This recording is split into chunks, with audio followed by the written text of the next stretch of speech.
L'épreuve orale du bac de français se déroule courant du mois de juin ou début juillet selon les académies. C'est une épreuve qui vaut coef 5 pour le bac, elle n'est donc pas négligeable, c'est une épreuve importante pour le bac. Il est possible d'obtenir une note excellente à cette épreuve si vous travaillez de manière constante, de manière régulière et si vous révisez correctement. Je vais moi-même passer mon bac de français cette année et j'ai déjà pu passer un bac blanc de français grâce à mon lycée. C'était un très bon entraînement et j'ai pu en tirer beaucoup de leçons. Il faut savoir que l'épreuve orale du baccalauréat de français est divisée en deux parties. La première partie correspond à une explication linéaire d'un texte déjà étudié au cours de l'année et en une question de grammaire, tandis que la deuxième partie correspond à une présentation d'une œuvre qui nous a plu pendant l'année, suivie de quelques questions par l'examinateur. Dans cette vidéo, je vais vous expliquer comment réviser la première partie de l'épreuve orale du bac de français, c'est-à-dire celle avec l'explication linéaire et la question de grammaire. C'est parti pour la vidéo.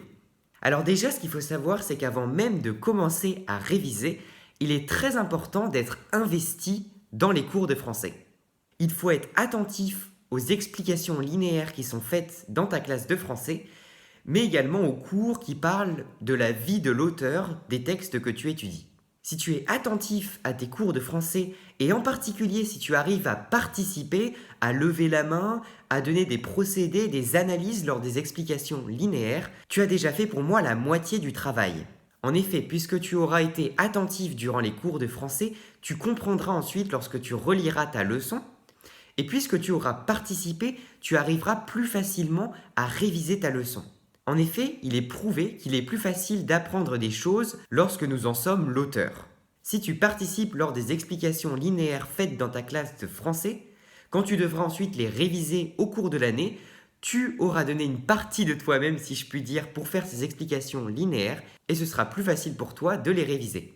Donc comme je l'ai dit, participer, être attentif, c'est la moitié du travail et l'autre moitié du travail consiste à bien réviser.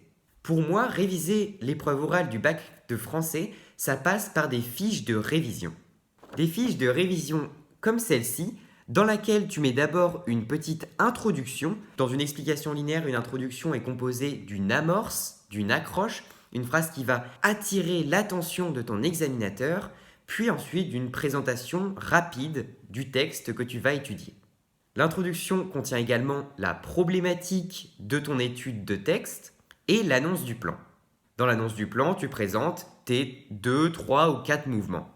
Je te conseille dans cette introduction d'écrire en rouge lecture expressive entre la présentation rapide de l'extrait et ta problématique, car je sais que certains élèves oublient parfois de faire la lecture expressive, de lire le texte avec la bonne intonation, et pourtant ça vaut 2 points. Ce n'est pas négligeable, il ne faut pas l'oublier. La première partie de l'épreuve orale correspond à 12 points. Donc 2 points sur 12 points, c'est quand même beaucoup. C'est 2 points un petit peu perdus bêtement si tu oublies de lire. Sur cette fiche de révision, je te conseille également de noter tes mouvements. Donc à chaque fois, tu notes le titre du mouvement et la ligne ou le vers de départ et la ligne ou le vers d'arrivée de ton mouvement. Comme ça, quand tu vas arriver lors de l'épreuve orale, tu sauras directement replacer tes mouvements. Par exemple, sur ma fiche de révision, j'ai écrit premier mouvement, la définition du spleen, ma fiche étant sur le poème Spleen 4 de Baudelaire. Sur ta fiche de révision, tu dois également mettre la conclusion. Donc la conclusion, je le rappelle, elle est composée des idées majeures de tes mouvements, mais également de la réponse à la problématique et d'une ouverture sur un autre texte du parcours associé au texte que tu étudies, ou alors sur la suite de l'œuvre. Pour finir, la fiche de révision doit également contenir certains procédés majeurs de l'analyse. Donc moi, ce que j'aime bien faire, c'est pour chaque mouvement, je mets 4 à 5 procédés. Et pour chaque procédé, je mets leur analyse. Je sais qu'il y a des élèves qui préfèrent écrire moins de procédés afin de tous les retenir. Et c'est également une très bonne méthode. Je vous laisse choisir ce que vous préférez. En tout cas, ce qui est important, c'est de ne pas mettre trop de procédés, car ça ne sert à rien, vous ne réussirez pas à tous les retenir. Il faut retenir le fil conducteur de votre analyse, ce qui est vraiment important, et parfois quelques mots impressionnants, quelques figures de style impressionnantes qui pourront rayonner lors de l'épreuve orale. Le but, c'est vraiment d'impressionner l'examinateur. Afin que ta fiche de révision soit attrayante, je te conseille de mettre quelques couleurs. Par exemple, tu peux mettre en rouge les procédés, les titres des mouvements ou encore le titre de ta fiche de révision. En effet, tu vas devoir relire cette fiche plusieurs fois pendant l'année et il est donc important que tu aies envie de la relire. Tu peux également mettre les passages les plus importants en couleur afin que ton œil soit attiré par ces passages. D'ailleurs, tu peux faire tes fiches de révision sur papier ou encore sur ordinateur. Moi, ce que j'aime bien faire, comme tu le vois avec cette fiche de révision qui a été imprimée, c'est les faire sur Word, car je trouve que c'est très utile, puisque si pendant l'année tu as envie de la modifier, d'ajouter des choses dans ta fiche de révision, de supprimer des éléments, ou encore simplement de modifier, eh ben, tu peux le faire grâce à Word. Alors que si tu fais sur papier, ça peut être un peu plus compliqué, et au bout d'un moment, ta fiche pourra être un peu brouillon. Ta fiche de révision, il va falloir la revoir plusieurs fois pendant l'année afin de bien la connaître. Pour cela, je te conseille d'utiliser la méthode de révision espacée, qui consiste à réviser ta fiche le jour suivant sa création, une semaine après, puis encore un mois plus tard, puis 3 mois plus tard et enfin 6 mois plus tard. Si tu fais toutes ces révisions, normalement tu devrais connaître très bien ta fiche et être prêt pour l'oral du bac. Je te conseille d'utiliser un agenda pour planifier tes séances de révision. Le plus important à apprendre sur chaque fiche, c'est vraiment l'introduction, la conclusion, les mouvements et je dirais les 3 ou 5 procédés vraiment majeurs de ton analyse. Le reste, il faut l'apprendre, mais seulement si tu as le temps. Si tu n'as vraiment pas beaucoup de jours pour réviser, je te conseille vraiment d'apprendre toutes les problématiques et tous les mouvements. C'est vraiment le plus important. Et sans ça, tu perdrais vraiment beaucoup de temps le jour de l'oral. Puisque tu n'as que 30 minutes pour te préparer, c'est plutôt court et tu n'as donc pas le temps de retrouver ta problématique et tes mouvements. Je te conseille donc de vraiment bien les apprendre. Faire ces fiches de révision nécessite un cours qui soit assez fourni, avec les procédés, les analyses, l'introduction, la conclusion, etc. Si ton cours n'est pas assez rempli, je te conseille d'aller voir mon explication linéaire sur les bonnes si tu étudies ce texte pendant l'année.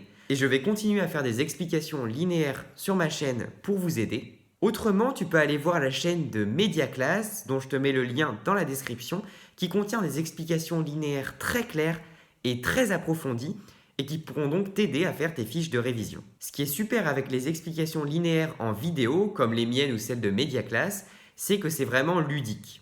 Cependant, il est important de vous faire vos propres fiches de révision, car comme je l'ai dit au début de la vidéo, quand vous êtes l'auteur de ce que vous devez apprendre, c'est beaucoup plus facile de l'apprendre. Une fois que vous maîtrisez les éléments les plus importants de vos explications linéaires, il est très important de s'entraîner à les réaliser dans leur intégralité. Vous prenez un texte sans aucune annotation et vous essayez en 30 minutes de retrouver l'introduction, la conclusion, les procédés majeurs avec leur analyse, et puis ensuite vous présentez votre explication linéaire à quelqu'un. Normalement, votre professeur de français va vous faire cet exercice en classe. Il va vous demander de faire en 30 minutes une explication linéaire d'un texte étudié, puis de le présenter devant la classe. Je vous conseille vraiment d'oser présenter devant la classe car c'est un très bon exercice. Ça vous permettra de moins stresser le jour du bac car vous vous direz que vous l'avez déjà fait devant votre classe, que ça s'est bien passé et donc que ça devrait également bien se passer le jour de votre bac. Si vous ne voulez vraiment pas passer devant vos camarades de classe, vous pouvez refaire cet exercice chez vous et passer devant vos parents ou vos frères et sœurs qui ne connaissent pas le texte que vous allez leur présenter. Demandez-leur ensuite s'ils ont compris votre analyse et s'ils ont apprécié votre expression orale. Ces entraînements vous permettent également de voir si vous arrivez à être dans les temps. L'explication linéaire le jour de l'oral doit durer 10 minutes. Pas plus de 10 minutes et pas moins de 9 minutes si possible.